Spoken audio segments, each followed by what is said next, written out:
everybody, Gary Sinclair. Hey, what are some of your favorite foods? When you're hungry, do you find yourself wishing for one of your personal premium choices? I'll bet you do. See, our lists, of course, would vary, but we all still have things we long for most when it comes to eating. We're all different, and that's okay. For example, I don't like cherries. I know many of you do. Cherry pie and all that. You may not like cannolis, but I do. Here's a fun fact. Before my kidney transplant about 2.5 years ago, I didn't like lima beans. However, after my transplant, I still hate lima beans. There are limits, people. Nonetheless, I suppose I should have watched or still could binge the Hunger Games series, which I think were about a lot of immature, aren't they, all elementary and junior high students who always play with their food? All right, maybe that's not quite what that was about, but the title interests me because it kind of describes how we all are likely to play the game, so to speak, of trying to satisfy our emotional hunger. And we always want more. We may try, but we still want more meaning or a greater sense of purpose or more just feeling good about who we are or more of the belief that, we're loved and we count for something. Problem is, that's a bit of a challenge because it's never quite enough. So we play the Hunger Games again, hoping to one day find the final pieces of this hunger puzzle.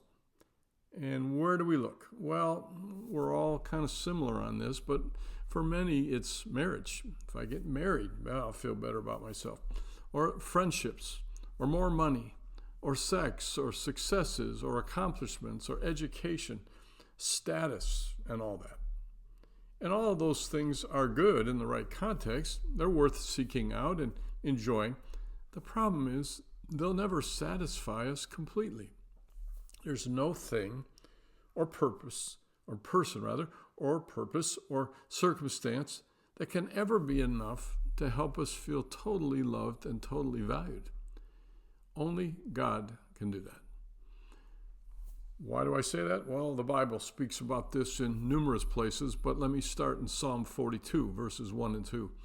As the deer pants for streams of water, so my soul longs for you, O God. My soul thirsts for God, for the living God. Or Psalm 63:1 puts it this way, O God, you are my God, earnestly I seek you. My soul thirsts for you. My body longs for you. In fact, Jesus affirms this truth in the New Testament in John 6:35 and a little bit after that. I'm the bread of life. He who comes to me will never go hungry, and he who believes in me will never be thirsty. Never hungry, never thirsty. That's a pretty big deal.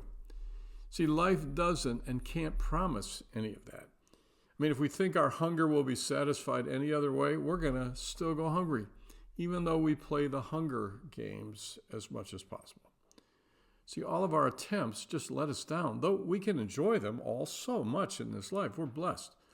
But our efforts fail if we demand that those things do more, including totally complete us. And our demands then often involve people, a spouse, our children, friends, co-workers, etc. And when none of these entities is enough, we can get angry or panicky or severely depressed. Why? Because we're trying to squeeze more out of relationships and things and goals and accomplishments. I mentioned the whole list a little bit earlier. However, when we accept that only God's enough for that, then we can enjoy those same people and places and things for what they are, but not what we think they have to be for us. There can come a real freedom and some new emotions too. For example, instead of being in a rage or close to it because we didn't get what we wanted, we might be irritated. That happens. Sometimes anger is appropriate. Or instead of panicking because we don't know if we're going to get enough, we can be, concerned. And instead of being depressed, if it got that bad, we might be sad, but we'd be able to move on without going into some form of despair. You see, getting our hunger satisfied doesn't have to be a game or a competition. we can find satisfaction and joyfulness in trusting God for our ultimate fulfillment. Because unmet expectations become disappointments, not disasters. Frustrations, yeah, but not rage. Psalm 63 again says that God's love is better than life, so our soul can be satisfied like eating the richest of foods. Or Proverbs 13:12 says that having our longings truly fulfilled brings life, true life. So what might you be demanding today instead of just enjoying it for what it is? Where have you been going to find your worth and love only to discover they never completely satisfy? Some of you might need to just pray something like, Lord, thank you for being both the source and the fulfillment of my longings. And Lord, I want to apologize for trying to find satisfaction apart from you.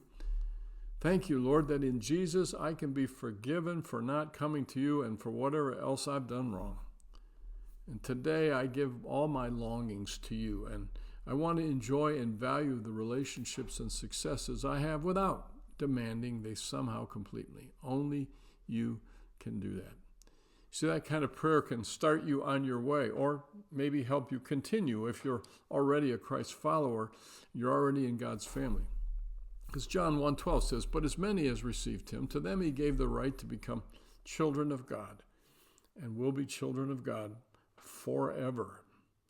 You see, Jesus is the answer to the longings at the core of every person. He's where satisfaction lives, and we too can have that for all of eternity. And if, again, you've made that choice, but at times you say, yeah, I still look to other things sometimes, or people to satisfy me, then just let go of your demand that they come through for you and say, today I'm just going to enjoy peace and real happiness with what I've got. So you might actually experience something called joy for the first time. And just for fun, when you finally think all this through, go get one of your favorite foods that, we mentioned at the beginning. There's a little reward and some incentive. Coconut cream pie, please. Talk to you next time.